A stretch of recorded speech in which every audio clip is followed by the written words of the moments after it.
Idols are back with fifth album. Five. Yeah, good. Tangk. Um, we've had a very love, indifferent relationship with Idols. Um, we always seem to feel the same way. We get interested by a few of the singles leading up to an album, and then when the whole project is here, we just kind of it's all right, isn't it? Yeah. This is after obviously Brutalism and Joy is an Act of Resistance because they are great albums. Um, Is that all this we got? album, Is that all we got? And then it was Ultramono. yeah, Yeah. and then it was Crawler, and then this. They really like. Is that right? I was just. It's like the opposite. They like troughed. Yeah. They troughed in the middle, Yeah. and then they're kind of coming back out of it now. Crawler was all right. Spoilers. That's, sorry. Yeah, this album, I think was probably the one we were all kind of least anticipating because of how we felt based on the last two. Maybe that's helped. I think it might have because, No expectation going in. boys, I've really enjoyed myself. Cal, you're not the only one. Gal, Wow. you're already not the only one, but you're still Even more not the only one. There's less chance of you being the only one. There's three of you now. I'm so glad I'm not on my own. It's like the Spider-Man meme. No man is an island. Not on this podcast. Wow. Oh, hey, this guy. Thank you. Go Liam on, is go on. Liam is a silly boy who buys records for the collection rather than enjoyment. That's not true. Well, it is because you ordered this Listen to him all album the time. twice, and Oh, I mean, yeah, true. That part's true, I suppose. yeah. Are you now glad that you have done so? Oh, very, yeah. I want to also Good. own the deluxe one. You know, the better pressing double LP version. Because I feel like you want the best version of an album like this because the sounds are they sound. You know, Yeah. the they sound do sound. be sounding. It sounds sound. A gripe that we've had with Idols in the past is that they kind of don't really seem to be. They seem to be teasing the progression of an idea. When it came to Crawler, they had the Beachland Ballroom, which was the first single. We were like, "Oh wow, yes please." Bit of dynamics going on, bit of difference, and then they kind of don't follow through. Car Crash as well was another one from that album. Yeah, Car Crash. Yeah, that was the other way where it was just like, "Fucking hell, this is just balls to the wall." Sounds absolutely insane. And do you know what? I feel like they've started to deliver that on this album. They must have been listening to us, mustn't they? I mean, It's the only explanation. Clever people. Clever people. The singles Dancer and Gift Horse, I think, were very good singles. We all kind of had the same problem where the momentum kind of stopped at the chorus on both the tracks. I've seen live versions of it, and they sound infinitely better. Everyone in the band kind of just screams, and it works a lot better than what is portrayed on the recording. I'll say, just to get a word in here, that makes it sound like you're overspeaking, you're not. The lack of momentum thing doesn't hit me when I'm listening to the album. No, not as an at album. all. Yeah, no. No, Because same. other songs on this are quite subdued, quite slow, which I love. There's a bit more actual like singing and melody behind what he's doing, 100%. and his voice sounds really nice when it's like that. To be honest, he's got a great tone. Yeah, Dancer especially was one that I had a bit of an issue with the chorus on that one, particularly. Not even just the momentum. I didn't like the sound of it. I don't have that issue at all. In the context of the full album, which I'm very glad. They stand out more to me in context. They stand more out. More. Stand more. More out. I want to talk about the song "Pop Pop Pop." Please do. Best song on the album. Best song Idols have ever released. Stand by it. For a while. No. Stand by it. It's up Best there. song ever released. No. I must have listened to this Better than song Leonard about. Skinner. That's a In joke. I must have listened to this song 50 times Oh, easy. since Friday. Wow. Which is not an That's a number. exaggeration. It's fucking brilliant. Language. Come on. Calm down, lads. Sorry. Yeah. Oh, There's just so much. I know this is a very bold word. I'm sorry for speaking over you, Colin. I do apologise. No, please do, because I was It's a struggling. bold word, and I don't know if I mean it to the full extent of the word, but it's genius. This song is genius. It's so well done. It's so well pieced together. Yeah. It's exactly what they've been trying to do for the last couple of albums. Yeah, no, you're bang on there. They kind of were trying it a little bit on some parts of Ultramono. Last album, especially when they were going for that bit of a darker, grittier sound, definitely trying to go for it. None of it quite hit, or didn't at least hit as hard as this does. This fucking nails it. Nails it. Absolutely. I'm going to say this as someone who's not really well versed in the band I'm going to compare it to. But the backing vocals, which I don't know if either of you watched it live, is a sample of Joe, the bit at the end of the chorus. Yeah, sounds very Death Gripsy. A bit more, the Sunbeams part. Yeah. Just seems, and that is definitely a route that I think they'd suit. Yeah, they just need seems to a bit bridge more. I feel like they're tiptoeing towards this kind of more like. Obviously, there's strong hip hop influences for the band, especially for Joe. And I do feel like they need to find that middle ground of like the kind of loud, aggressive rock kind of sound, and then this more kind of. It's a bit more kind of subdued and plaintive. Fuck knows if that's the right word. Sounds good, doesn't it? Lock it in. I'm gonna lock it in. Plaintive. Go for it.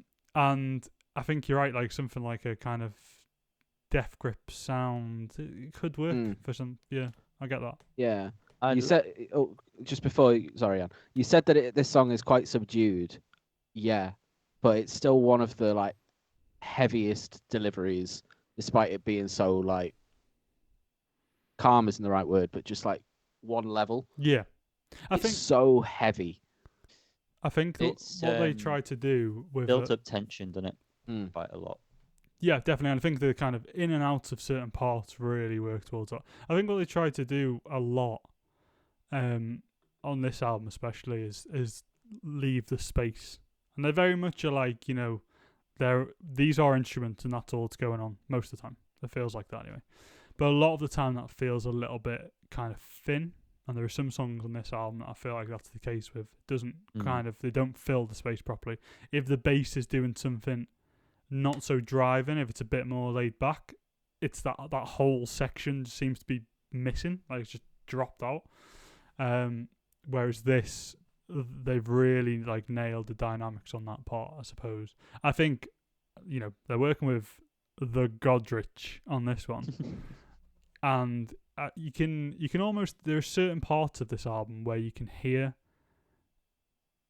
for me anyway, someone who listens to a lot of Radiohead, bits of Radiohead almost, like but just the production and the way that all of Radiohead stuff, most of it sounds fantastic, especially with Godrich involved, of using the kind of each element to fill the space.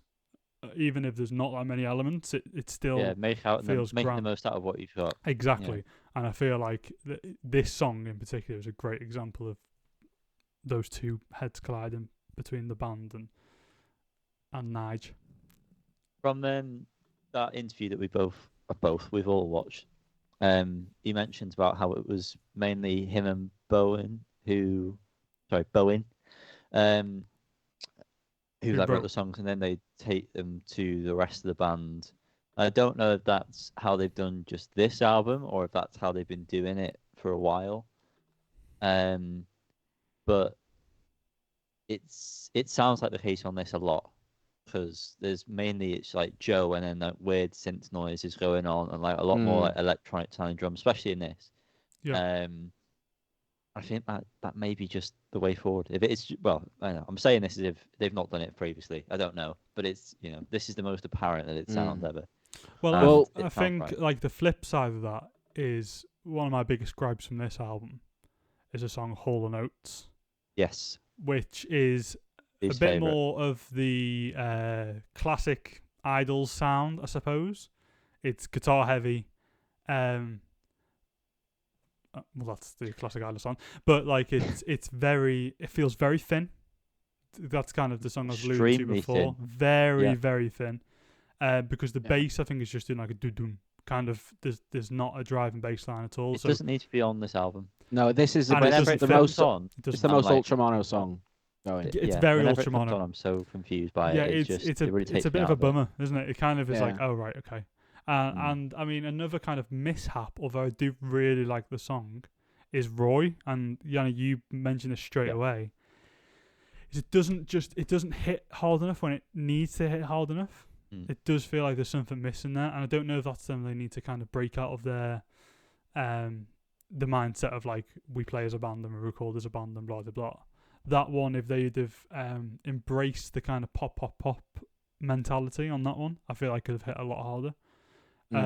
So yeah, basically I think like they're heading in the right direction with that, and they do need to leave the Hall & Oates / Brutalism Joy behind. Like that's happened, and they did fucking great on that. Yeah. And I feel like every time they try and step back into that, it just doesn't work the same anymore. It feels like they've evolved past that. They've made the best versions of that already with Absolutely. the first albums. They don't need to go back at all. Mm. Yeah. I'm 100% with you on that. I think there's I don't know how to word it. From Crawler, obviously songs like Car Crash, there was signs that was where they were going, and I'm glad that they followed that, what seems to be a bit of a natural progression. Hopefully the next album is, they feel more confident in it, and it's just further that way, and they just kind of just allow themselves to do it, because yeah, it feels like they've had to just add in these songs to appease other people, even though I don't think anyone actually wants that kind of style anymore. Well, Hall & Oates straight after Grace is wild. Yeah, it's really so bizarre. weird. It really is bizarre, but they've shown that they could do it with Pop Pop Pop. Grace as well. I'm very excited for where they could go, and I hope that they do that sincerely, because I've really come back round to being on my Idols kick, which I'm very happy about. Yeah, same. This surprisingly brought me back, and I'm happy. Gratitude seems like a middle ground. The evolution. Yeah, it feels like the evolution of that older sound to enough of a point where it makes sense. It's kind of what you would have hoped Ultramono would have sounded like. Yeah. Yeah. It would have been the best song on, one of the best songs. I would have been very grateful if that was the case. I really love the closer, by the way, Monolith. Beautiful. Oh, yeah. Brooding, slow, like, just dramatic. His vocals sound great. And that kind of, like, I guess it's like a sax or something at the end. Yes. Bass sax. What would the bass sax be called? Tenor sax? Tenor. Really good. Yeah, I mean, there's just... I think it's kind of one of those where I'm like, I'm very pleased with Tangk as a whole. I'm very impressed and very glad they've come around. Although, I don't think it's the perfect album by any means. No. Far from, if anything. But they've really hit some of the high... Well, obviously, Pop Pop Pop. It's a massive step up as a collective, which is something, especially Ultramono and Crawler, we've all had reservations about as a whole album. We think we've all enjoyed things individually. Yanni probably less so. I don't really think you really give a shit of you. About what, Crawler and Ultramono? Yeah, even no. I mean, even like some individual tracks, I don't think you've been too bothered. No. And yeah, I'm glad that as a whole project, it seems to be more aligned with what I want from Idols at this point. Selfishly, but I think they must have realised that they can do this, and maybe that's where getting involved with Nigel's helped, because he's got such a background of a band like Radiohead where they're like pushing the envelope every time. I feel like the next album needs to evolve them as well. Keep that ongoing. Absolutely. But yeah, it's strange that like some like Hall & Oates has slipped through. Doesn't sound good. Do you reckon that's like a label thing? Like, try and... But like, what are they? Who are they? Who's it helping? It's like I read that it's like a song that he wrote about Bowen or whatever, about being brothers and what have you. But I don't know, musically, I can't get past the fact that musically it's very. Yeah. It Not just interesting. sounds like it shouldn't be on the album. Yeah. Oh. It's like a But- demo. Yeah. Almost. Yeah. We will rate for the first time in a while. It feels like Yeah. As a trio, yeah, for sure. as a trio. Yeah, I'm gonna give it an 8 out of 10. fair enough. It's a very high 8 out of 10. Hmm. But there's just a few bits that. Yeah, see, But, I'm not quite there, weirdly enough. I don't know as a full album. I'm going to give it an 8 out of 10 as well, but I'm between 7 and 8, personally. He's not happy about it. More so than an 8 and a 9. I'm also going to give it an 8. So full rating of 8 for Nice and Idols easy. and Tangk. Yeah. I look forward to listening to Pop Pop Pop every day for the rest of my life. Well, what way to end it? Yeah, truly. Thanks for watching. If you have stuck around, like and subscribe and all that. Yeah. What did you think? Let us know. Listen to Bye-bye. Tangk. Goodbye.